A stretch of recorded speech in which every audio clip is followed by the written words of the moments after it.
Hey, everybody. Happy Thursday. Good to see everybody here. I'm here with Waj Ali. And I have to tell you, Waj, there are so many people who have asked me to have you on, like consistently in the chat. Michelle Kinney and I do this morning show every morning, and people are like, when are you guys gonna have Waj on? And I didn't want to make you get up at like the crack of dawn to do that show with us because you have a billion kids. And so I didn't think Yeah, I thank you. For those who know, I'm always up late at night and early in the mornings, and then I look like this. And I don't even drink. I've never drank, so this is how I look. This is what happens when you have 800 kids and 3 cats, and you're taking on fascists. But it's a pleasure being on your show. thank We've been on Piers Morgan before, where we have to debate the world's worst people, these effete, weak reeks who have sold their dignity and America for a paycheck and for Donald Trump because they live permanently in his anus. Too soon or not soon enough? And then you also probably have now ensured that you'll never get invited on CNN. I don't get invited ever again, even though I was once a contributor and you were once a contributor.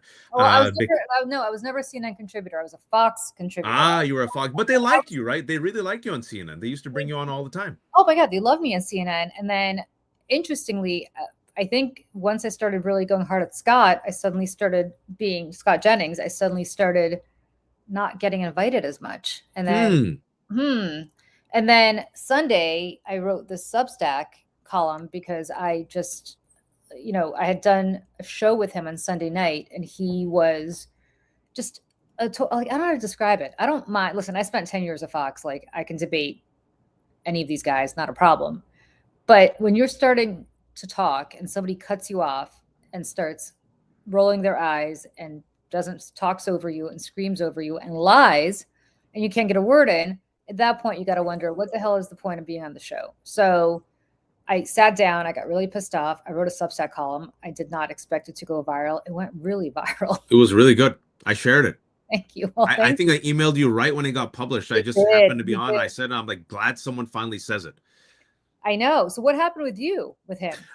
So what you just described to me is a microcosm of Trump and MAGA. Fragile, weak, insecure men cosplaying as alphas who have weak chins, weak knees, and weak cankles. But now that they have power, are flexing that power, and they loathe people of color. But what they really loathe are women. They really, and you see ICE agents. Look how these suburban white women, they just lose their ish, Julie, right? They see that they mock them, calling them effing B after they murder them, because these losers. And Scott, like me, was a tubby man. He was a tubby boy back in the day. And you could tell the high school prom queen rejected him, probably didn't look in his direction. And now that corporate America has made the wrong decision to bend the knee to Trump, who is historically unpopular. Look at the New York Times Siena poll. We'll talk about it. There's a lot we'll talk about today. Yeah. He is so unpopular, Julie, which is why I think it's shameful for CNN to elevate and platform Scott Jennings to the point where he realizes, much like ICE, he has absolute immunity. He can mock you, ridicule you. He has his own WWE heel mug camera. He takes over, wait for it, Abby Phillips' show. She's a black woman.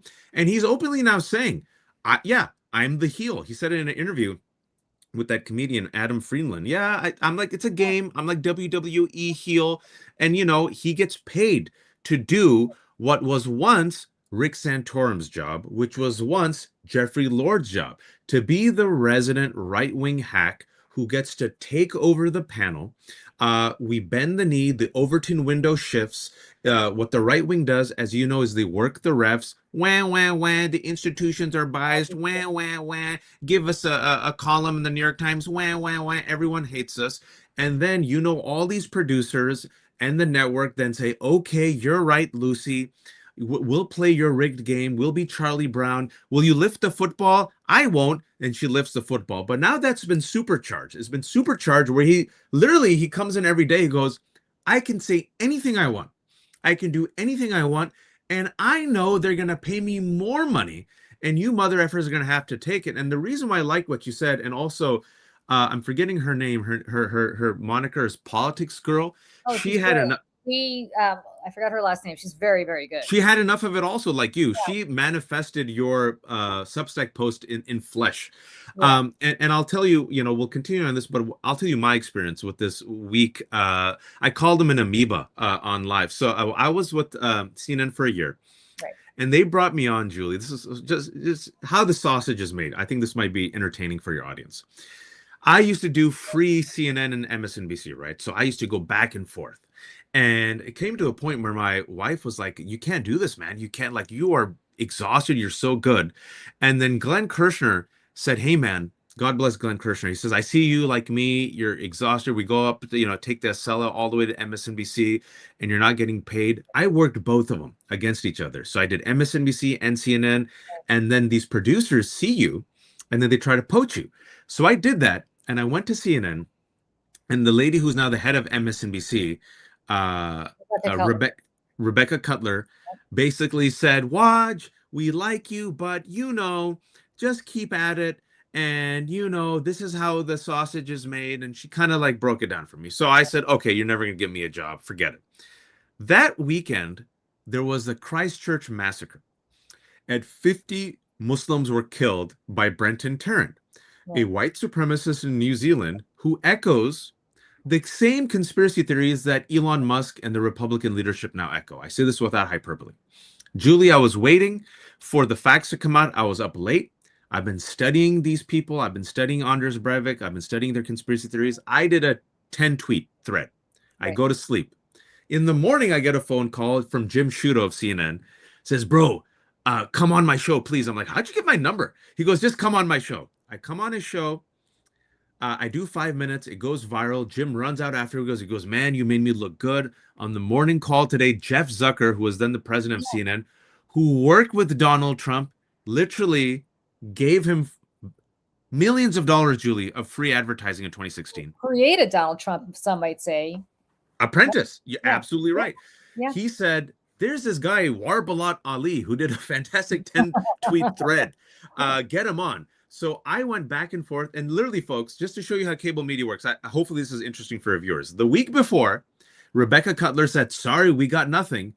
Those next 3 days, I was used nonstop on CNN, MSNBC, yada, yada. On Monday, Rebecca Cutler texted me 3 times. "Where are you? I can't get in touch with you. We need to give you a contract." All right, so now I get on CNN.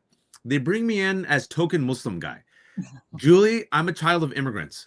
I think you're a child of immigrants as well. I'm an actual immigrant. No, I'm going to get deported soon. I'm an actual immigrant. You're an actual. Okay. Yeah. For 1 month, they paid me, and they didn't have me on TV. And I'm like, I just got paid without doing work. And my wife's like, "Bro, just chill." And my daughter was diagnosed with cancer at the time, and I felt like, this is amazing. We got this gig. It'll help us pay for the cancer bills, but I have things to say. So they just kept me. They didn't use me. And then I'm the one who volunteered and said, "Can you just put me in, coach?" Yeah. And they put me in, they saw me. So then they brought me on the daytime shows. They said, "Oh, this brown guy's pretty good. He knows his stuff." Then they brought me in the evening shows. Then they put me on panels. Then they did debates with me. And then I came and did debates with Jeffrey Lord and Santorum. And some of the debates that I did was with Scott Jennings. Now, Scott Jennings at that time was morphing from centrist, moderate, responsible Republican to Donald Trump isn't that bad. This is why I just want people to realize. Trump curious. Yeah, Trump curious, bi-curious, Trump polycule. And I want people to realize what a piece of shit he is, how feckless he is, because this is the same guy who was like, now, Donald Trump is terrible. I'm responsible. I'm part of the Bush Republicans. And now he lives within Trump's anus. And literally when Trump chews gum, he's the one that chews it for him. Just to show you how worthless these people are. No convictions. I was doing a debate. Friendly debate, Julie. Yeah. Anderson Cooper. And I said, as I saw him, be bi-curious and play footsie with Trump, I said live on air, I said, "Scott, come on, man. Stop being an amoeba. Grow a spine. I know you know better. Stand up to Trump." We'd finish our segment, Julie. I go home. I got like 800 kids. I get a call the next day from Rebecca Cutler. "Waj, come on now. You need to be more respectful to your Republican colleagues." I'm like, "What are you talking about?" I literally, Julie, for me, it was like, what you and me get shit on all the time. We have tough skin, right? Yeah. I'm like, what are you talking about? Yesterday when you said to Scott, you called him Nabima, we're colleagues. And I'm like, what?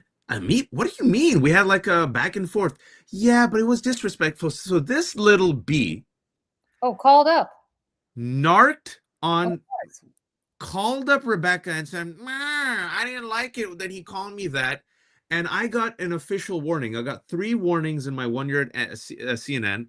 Each and every single time, a Republican who dishes it couldn't take it. Literally, Julie called up and narked on me and gave me a mark. All right. And they said, why did he say that? So that same Scott Jennings who talked over you, mocked you, ridiculed you, couldn't take it when I just destroyed him in a debate with a smile on my face.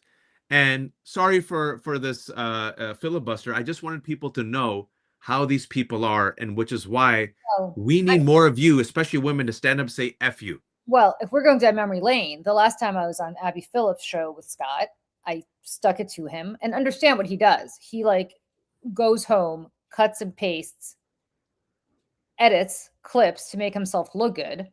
Whereas in fact, I mean, literally, it's like he gets his ass handed to him, but his little minions on Twitter would never know that because he literally recreates, these like moments that never existed.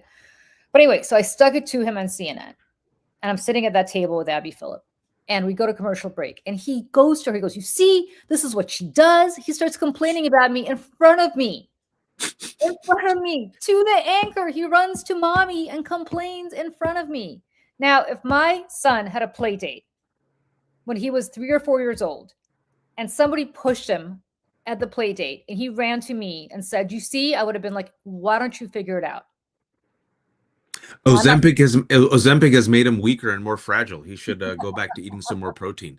I think the reason why we're talking about Scott is not a personal vendetta against Scott. He's a piece of shit, whatever. But what he represents, folks, and I think this is important, Yeah. what he represents is the impunity with which the right wing has operated within mainstream spaces, and the fact that the mainstream has tolerated bad faith actors like this and elevated them to the detriment of truth, to the detriment of women, to the detriment of people of color, to the detriment now of democracy, and to the detriment of their own colleagues and their host. Like Abby sits there and gets humiliated by Scott. It's Scott's show, Julie.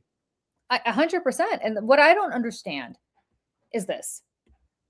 There's certain, look, we could sit here. As I said, I spent 10 years at Fox. I can, he's like Timu Hannity. Like he's not even, he couldn't hack it at Fox. He couldn't hack Timu it. Hannity, well done. He couldn't hack it at Fox. That's the funny thing, is like, he's not good enough to hack it there, which says a lot, by the way. But it is not even a question of, are we going to argue about marginal tax rates? Are we going to argue about the proper role of ICE in society? Are we going to argue about foreign policy? No, we're arguing over something that goes like this. Julie or Waj say the earth is round, and Scott Jennings says the earth is flat, and we're going to have a debate about it, which means that Waj and Julie's point of view has as much merit as Scott Jennings' point of view, who says that the earth is flat. And that is what CNN is doing by platforming him. Absolutely. Absolutely. That is what these stations are consistently doing. They're platforming people who make it seem as though their bullshit, which again is not a difference of opinion, it is a difference of fact, merits the same kind of consideration that people who say the sun rises in the east, well, no, I think it rises in the west. Okay, let's have a debate about that.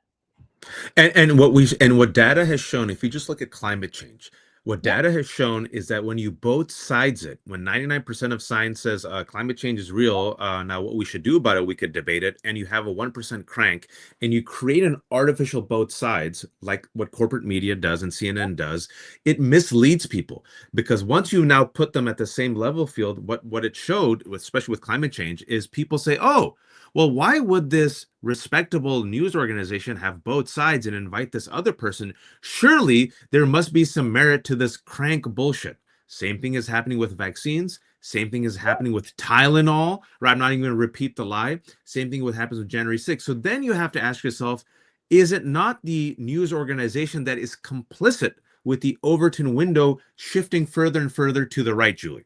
No question about it, because as you said, they play the refs. They play the refs. And when I was a Fox, like we have a big, you're down in DC, you have this too. There's a massive storm apparently headed our way. Oh my God, heavens to Betsy. All the news stations are all they're talking about. There's nothing else going on in the world right now, Waj. I don't know if you turn on the news No, no, nothing, nothing.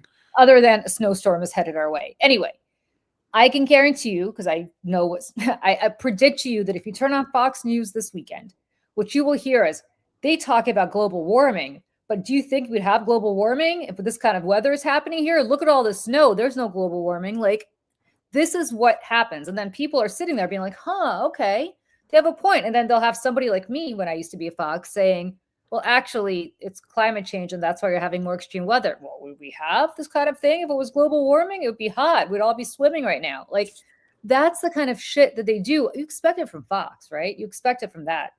But this is CNN. This is the place that people used to go to get their news, right? You used to go there. Like if some horrible war happened or some sort of crisis happened, people go to CNN. I think That's they right. still. And there are incredible journalists at CNN. I think about somebody like a Christiane Amanpour. Like she's on the same network as Scott Jennings. How is that possible? How is that possible? You have serious people. Bianca Golodriga, I don't know if you ever worked with her when you were at CNN. She's probably not, because I think she got there later. But I mean, you have wonderful reporters. And you don't, Aaron Burnett. I think Aaron Burnett is really good. Aaron's great. Shudo's great. It's great. Christiane Amanpour is great. You notice. And a lot of people who aren't anchors, just doing good journalism. Yeah. But you notice you never see Jennings on Aaron Burnett's show because she's not going to platform that shit. Yeah. And to me, what I don't understand is, and I say this as somebody who truly, like, CNN to me was always kind of, I don't know about gold standard and cable news, because that's kind of saying like the land of the blind, the one-eyed man is king. But I don't know how to handle all of this, because there's nothing to do other than to say, this is why you created your own thing. This is why I created my own thing. This is why Substack has taken off so much and YouTube has taken off so much, because when it comes down to it, we need them less than they need us. Like, absolutely. I published that Scott Jennings thing, and I got to tell you, and that's a long 1,000-word column, right? That's not that's very depressing that you said 1,000-word column is long, but yes, this is where we live. But I'm saying on Scott Jennings, like it's not a tweet. It's not a pit that you can watch in 2 minutes. That got more views in the first 24 hours than Abby Phillips' show gets in the demo. Yep. What does that say about where people are migrating now? And there's a lot to unpack with what you said. Is it says first and foremost that people have lost faith in corporate media. People have lost faith in our news organizations, no matter how flawed they were. Like you said, they still provided benefit, because in the New York Times, which I used to write for, Washington Post, even now, CNN International, yep. They still have the budget. They have the reputation. So people want these people to get better, right? Now that they've been so craven and so much of it ties to corporate media, you could go back. I mean, there is a very telling quote, and I bring this up a lot, Julie, which I think is going to be one of the top 10 quotes of this era, because it was so pure. It was Les Moonves, 2015, right before right before the election. Donald Trump has thrown his hand in the ring. Les Moonves, the disgraced former CEO of CBS, he says openly in a panel, Donald Trump might not be good for America. He's great for CBS. And I'm like, this is the most beautiful, pure quote. I love this quote because it removes all the artifice, right? It removes all the veils. And then Jeffrey Zucker, same time, the head of CNN, comes from TV. He helped make Donald Trump through The Apprentice, worked with Donald Trump as he was running for the presidency to increase the ratings, right? And then years later felt a little bit of guilt because the monster that he created turned on them. Now, in the past 10 years, if you have paid attention, folks, the same right wing, that they will drop kick a Julie and elbow drop a Waj to go bear hug a Scott Jennings, because they think that right wing, right, that the older white conservative, like small people who still watch conservative news, is worth it, right? It's worth it to tank their ratings. It's worth it to tank their reputation. It's worth it to tank, anything good they have created. And furthermore, folks, just to show you it's not a conspiracy theory, when you look at Larry and Ellison and his nepo baby, David Ellison, who bought CBS, They openly said, David Ellison said, "Oh, Donald Trump, you don't like CNN? You want reforms? Okay, we'll buy." And they're still trying to buy. They're still trying to buy Warner Brothers and CNN. They're making a bid, right? So now they're openly saying, "Oh, you don't like CNN? Okay, we've made a bid for Warner Brothers. Is between Warner Brothers and Netflix right now, and they want to do to CNN what they've done to CBS in the past 2 months. You and I are old enough, Julie. We remember CBS used to be the Tiffany Network. It used to have 60 Minutes, still does. It does. It had Edward Murrow. It had Walter Cronkite. It was the gold standard. And look what Barry Weiss did to it in 2 months. But could I just interrupt you for a second to say this? Because this is so relevant, because you brought up the Les Moonves quote from 2016. In 10 short years, it may not be good for America, but it's good for CBS. Is it good for CBS? Very good point. Because look what happened to CBS within a decade of them empowering Donald Trump. It's over. It's finished. It's done. And by the way, Les Moonves thought he was good for CBS because of advertising and ratings. The ratings are in the toilet. I would even say that if the ratings were fantastic, it'd be worth it, right? Because they'd be making hand over fist money. That's really all they care about. The ratings are in the toilet. CNN, ratings are in the toilet. Why? Because if people want to see Timu Hannity, they'll just turn on the real Hannity. Why would they watch CNN to see Scott Jennings when they could turn on Fox and see the real thing?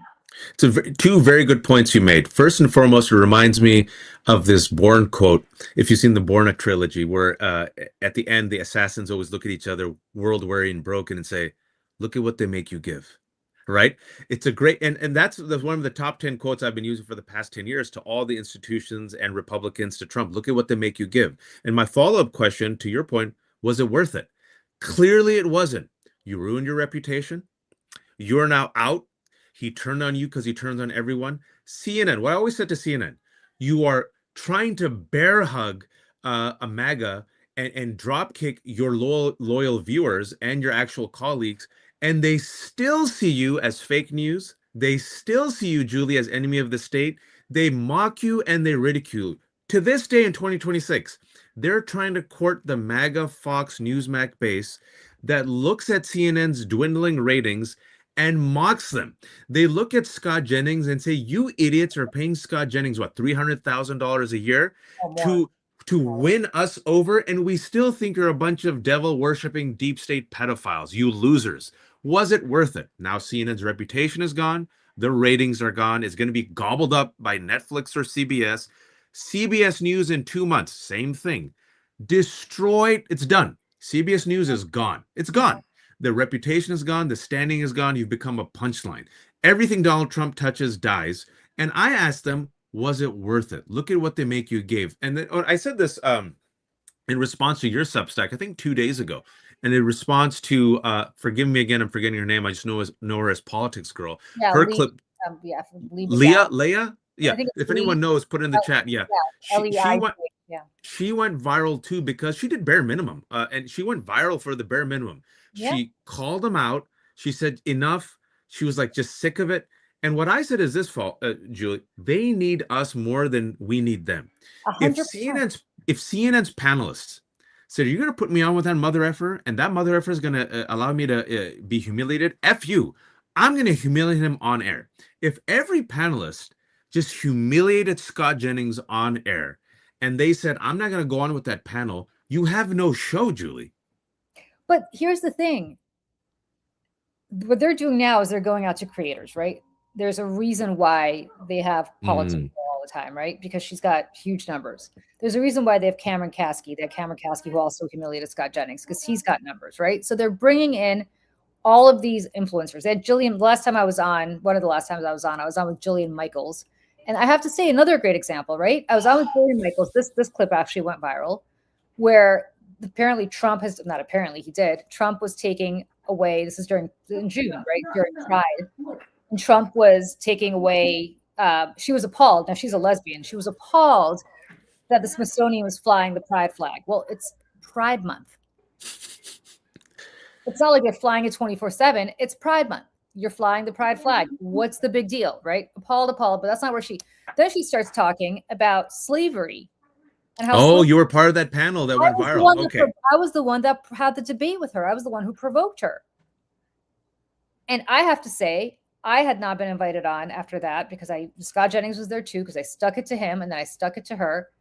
I wasn't invited on for another few months. She was kept being invited on because they like the crack. They like that stuff. Now, one person says slavery was a bad thing, and somebody else says slavery may have not been that bad. Let's have a fair and balanced debate. What are we platforming here? What are we doing here? So I have to thank you,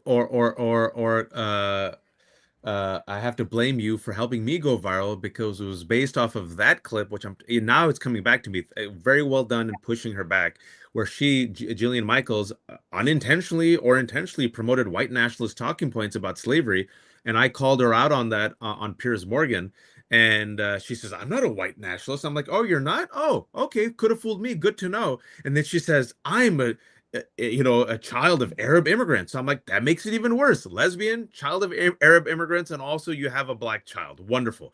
And so they platform Oh, the once I saw black CNN. child thing, by the way, I can't Yeah, even like once that. I saw CNN platform that, which was egregious, folks. I mean, really go back and look at that clip. And I'm so glad you spoke for so many of us. Like, I remember I saw your face and you're like, what?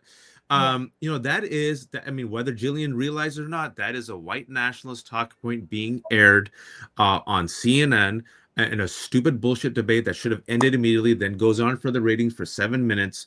And this is what we're dealing with. And now we have the DHS Secretary Chris Unum standing behind a lectern last week, folks, Oh with a yes. Nazi slogan. I'm not saying this, not a neo-Nazi slogan, not a quasi-Nazi slogan, a Nazi slogan.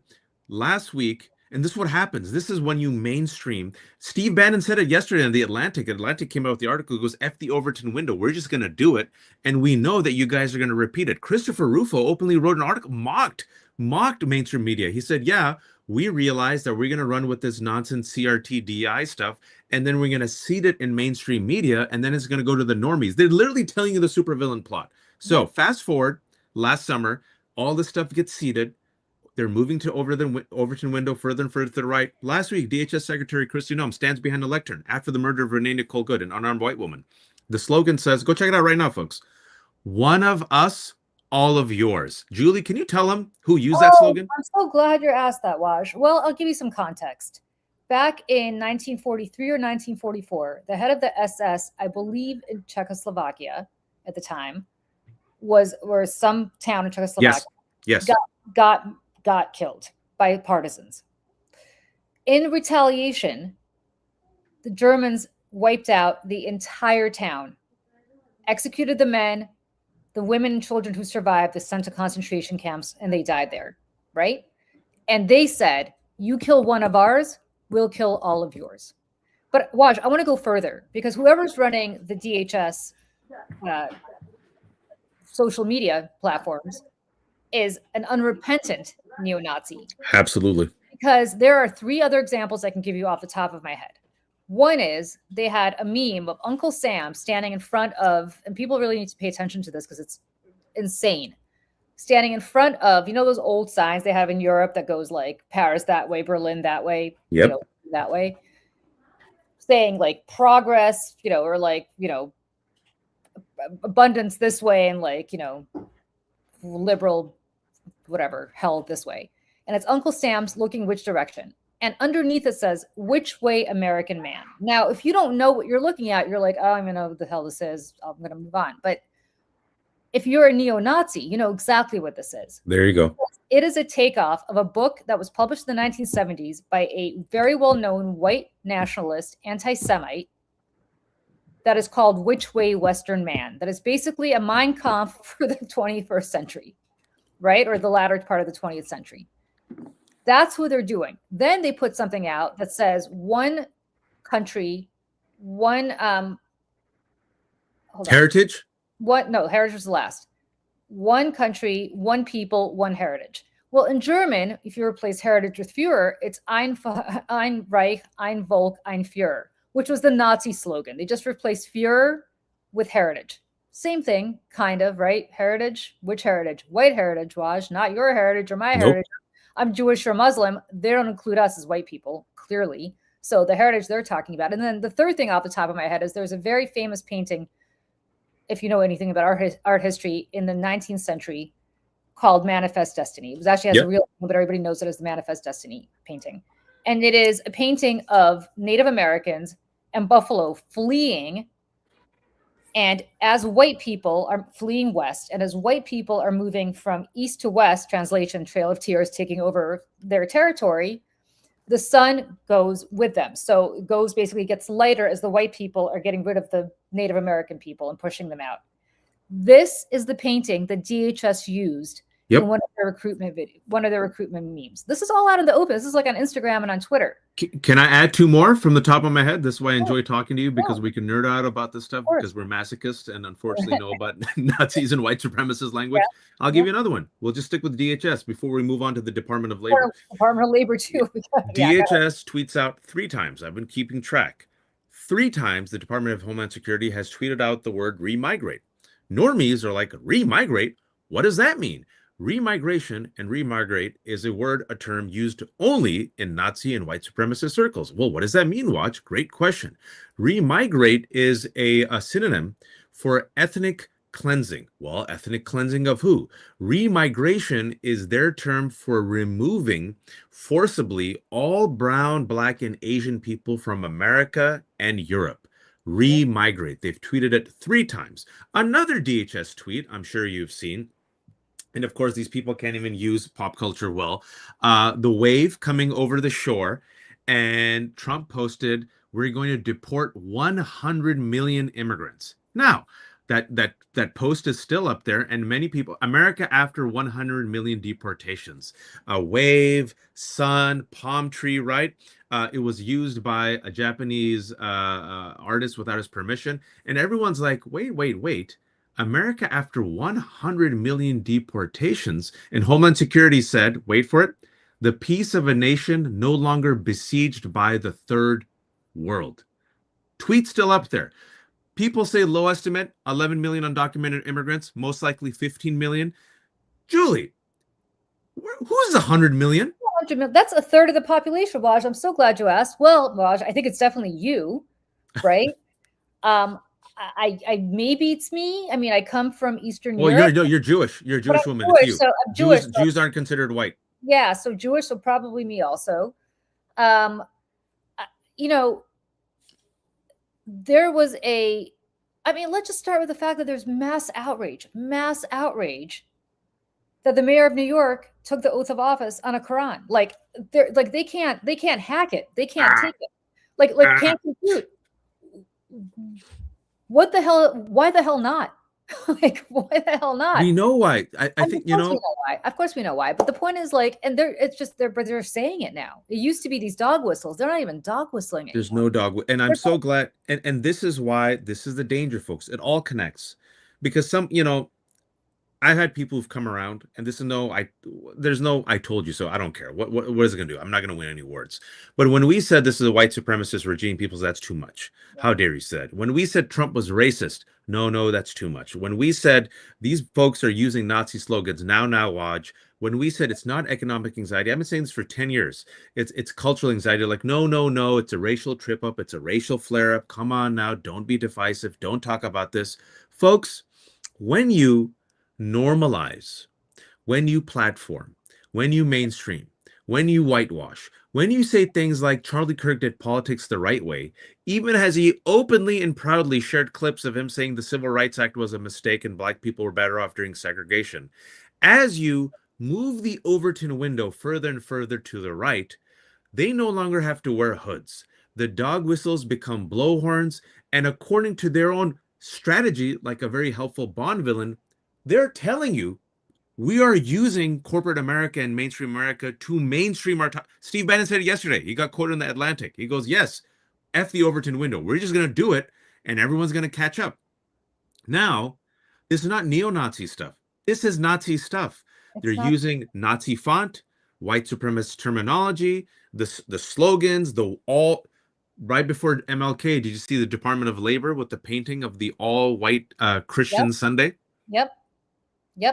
The 13 stars of the Confederacy around the head of Abraham Lincoln, the Department of Labor and DHS Groyper, whoever's running those accounts, is a straight up Nazi lover, much like the young Republican young Republicans in their 20s and 30s who were outed after Politico published just a sampling of their 2,900 pages of Telegram texts where they said they loved Hitler. What more do you need to see, Julie?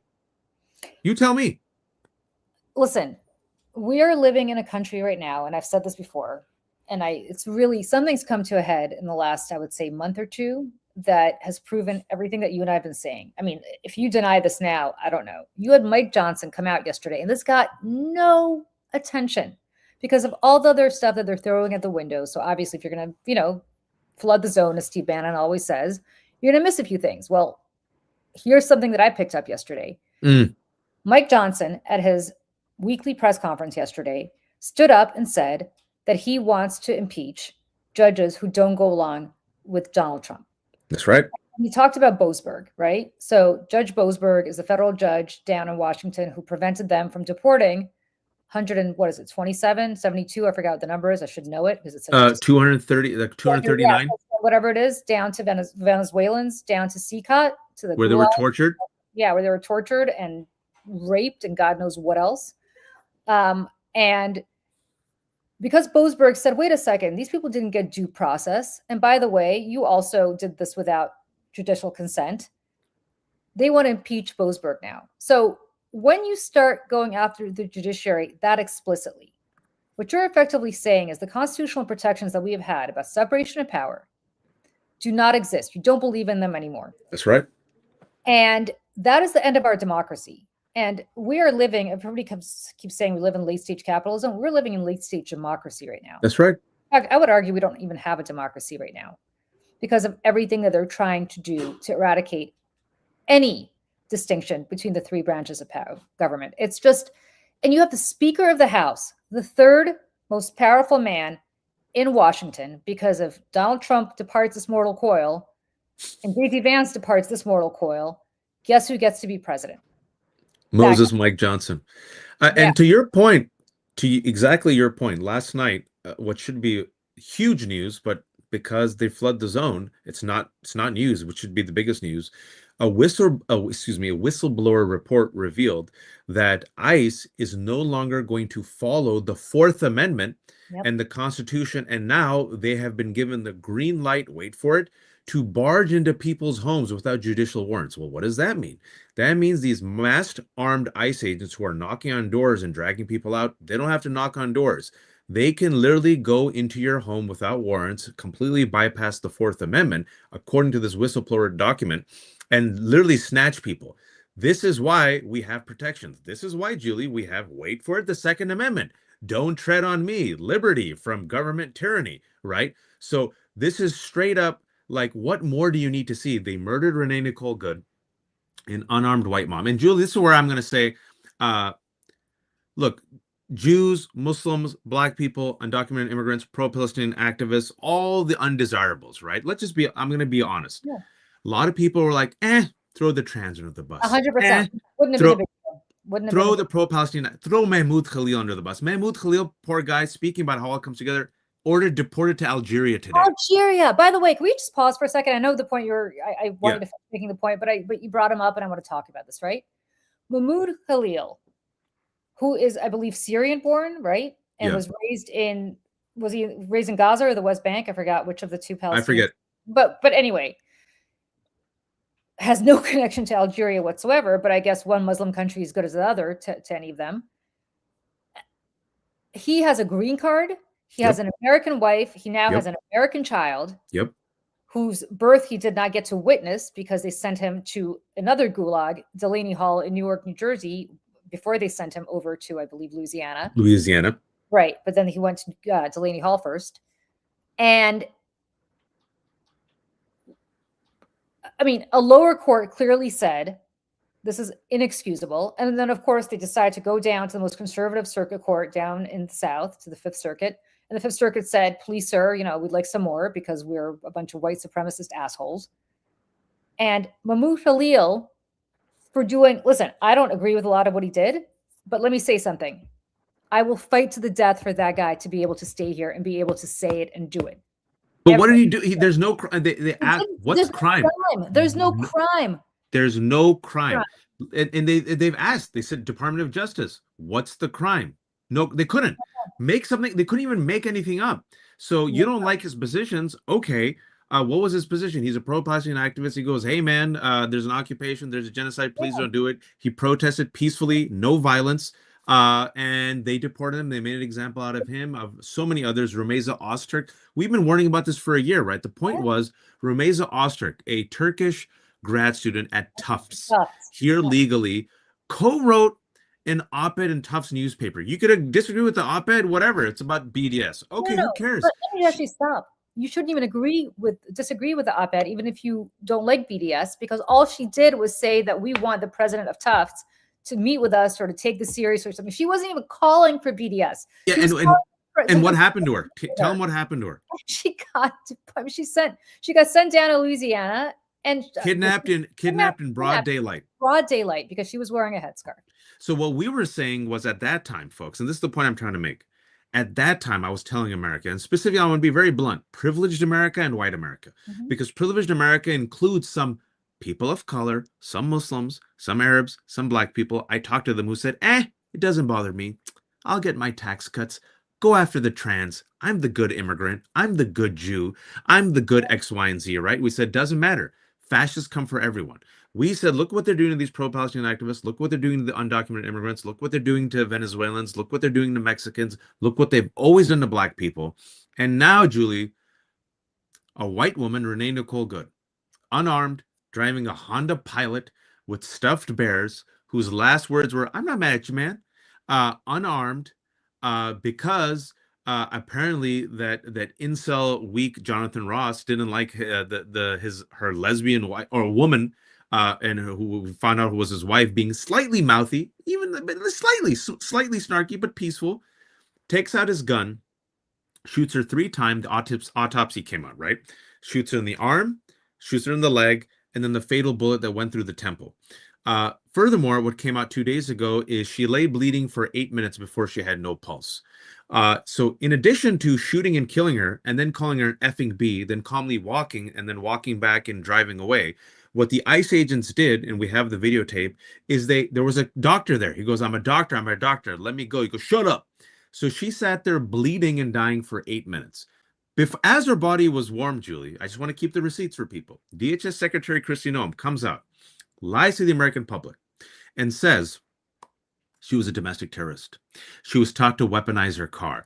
And then, folks, because I know there's so much news everyone forgets, that's why we're here.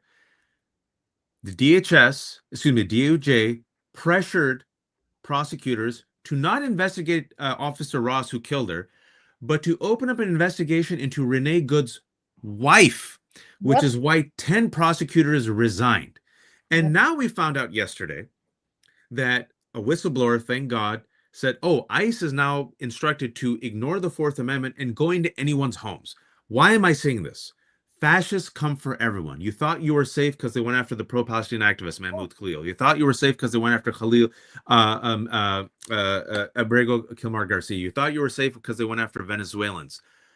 They went after Renee Nicole Good. And this is why I think it's all hands on deck, 10 toes down. And Julia, I have to say this. White men in particular, and I will also say white women. White women This too.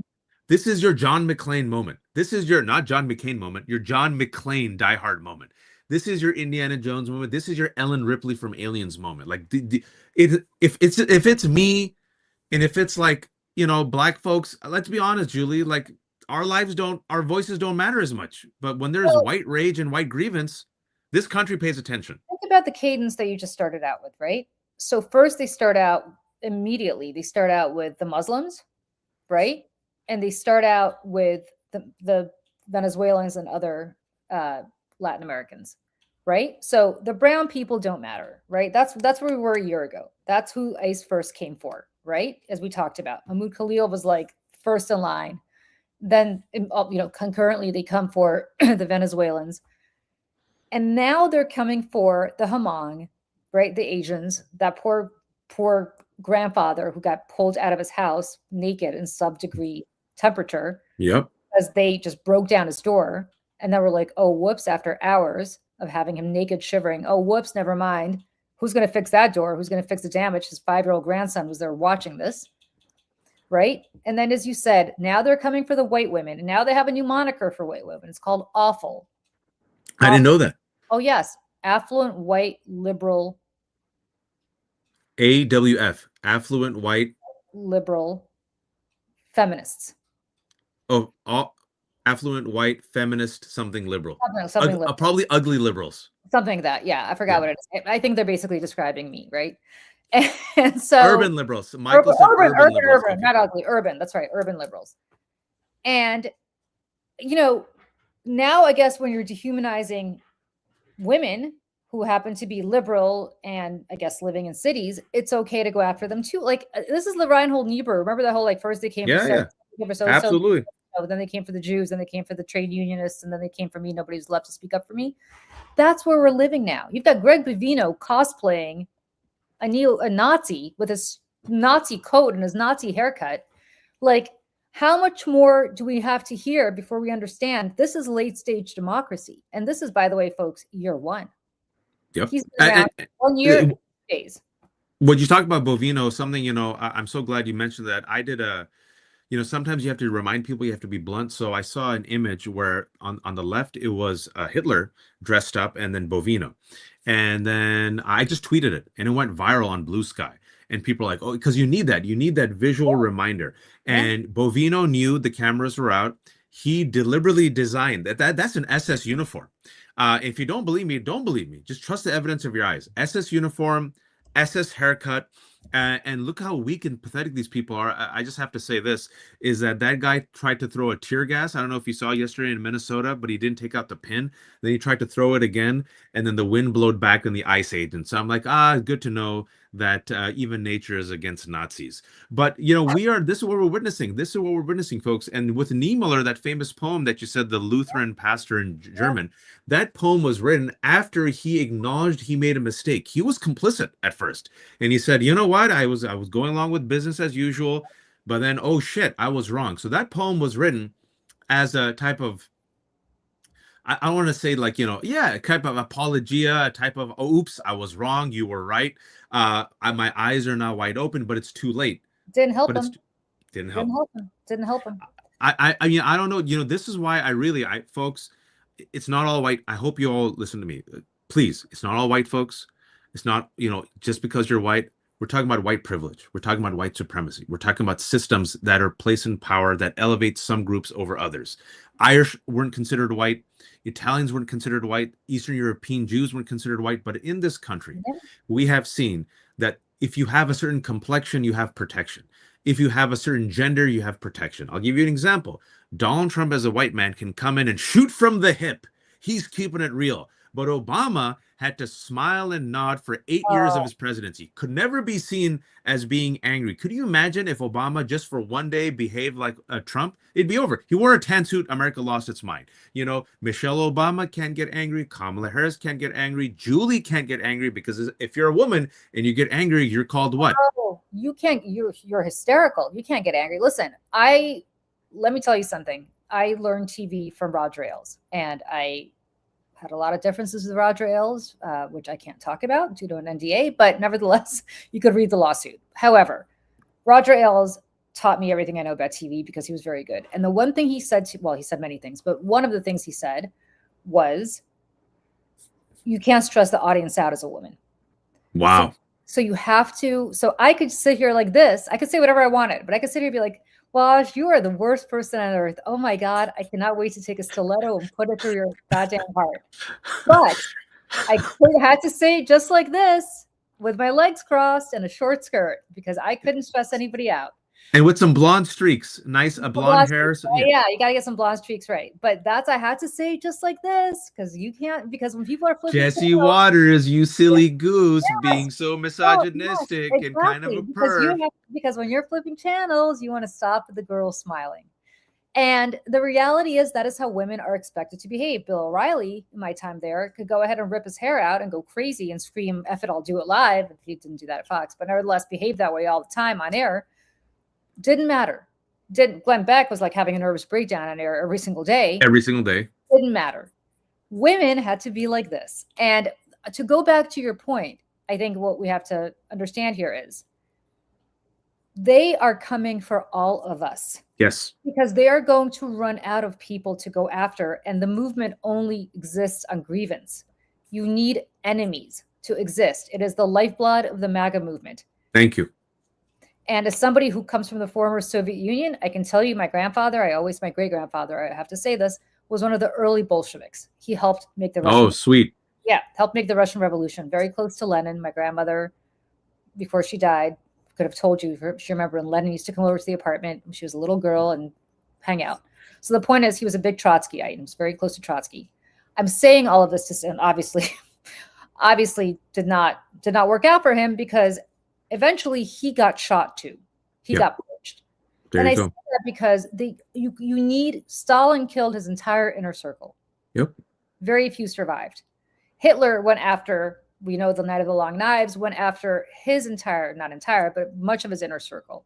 And had he survived after the war, had he won the war, he would have continued to go after his own people because he needed enemies, right? It's just that the war gave him enemies who were not necessarily his own people. He had other people to focus on. But these people cause, the whole thing exists on grievance. 24/7. That's all they do. And so when they're done with the Wajas of the world and the Julies of the world and the poor Venezuelans, and pick, the black women and the awfuls and whoever else, they're going to come for the white men. They're going to come for the white men. Even the ones who bend the knee, they're going to be suspicious of. And folks, fascists come for everyone, including fellow fascists. Mm-hmm. It's the same story again and again and again. And I give you Mike Pence running for his life on January 6th. And I give you the big, beautiful bill. They have used divide and conquer. The rich men have used divide and conquer and used racism to make themselves richer. It's a big con. And they have permanent tax cuts. What people don't realize, and I want to remind y'all, is in that big, beautiful bill that gives permanent tax cuts to the rich by gutting $1 trillion from Medicaid, they found $170 billion for ICE and private detention centers and prisons. And last time I checked, Julie, detention centers and prisons are hungry and they get fed with bodies. So once they get rid of all the Muslims and the Jews and the trans and the Venezuelans, they're coming after you, oh, affluent brown and black person who voted for Trump and white suburban American who thinks they'll be safe. Well, look what's happening right now in Cuba. There's a story, I think, in the New York Times the other day where Cubans in Miami are from last night. Shocked and appalled that Trump is coming after them now. They thought they had the white, wet foot, dry foot policy. They thought they were different. They thought because they were Cuban and not, Mexican or Dominican, that they'd somehow be protected. Really? Face-eating leopard, Julie, eats all faces. Yes. And I have to say, for all of the Jewish people I know who voted for Trump, because, oh my God, Joe Biden, was like, right? Like, oh, Kamala Harris, she wasn't hard enough. She wasn't like loyal enough. You tried. I tried for my communities. Jews, most Jews understood the assignment. 90% of Jewish women respect black women and Jewish women. I give credit where credit's due. But a lot of Jews, like you said, and some Muslims, they got played.